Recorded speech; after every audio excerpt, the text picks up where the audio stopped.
but Sony Pictures made sure there was no media access to the stars at last night's premiere of The Interview.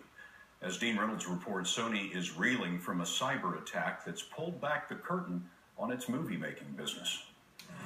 At the premiere of Sony Pictures' The Interview last night, we're moving this back, okay? Tight security and stern guards replaced the red carpet and rope line interview.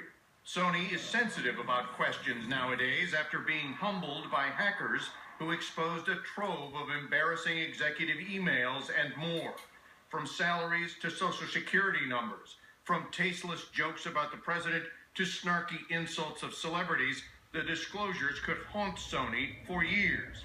Darren Guccione is the CEO and founder of Keeper Security, a data protection company. People should think twice before hitting send, though, in this day and age. In this day and age, you don't want to have to think twice. You don't want to have to look over your shoulder. And I don't want to have to think about that. But you do.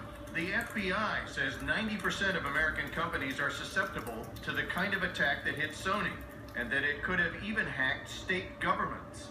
Every piece of confidential information inside the company, that information should be encrypted and stored in a military-grade vault.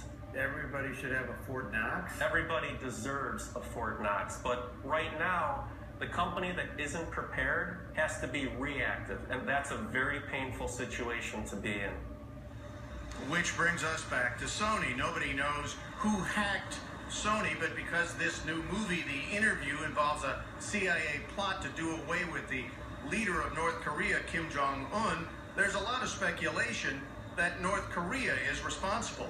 Because even though the movie is a comedy, Scott, we know that the Hermit Kingdom is not amused. Dean Reynolds, thank you, Dean.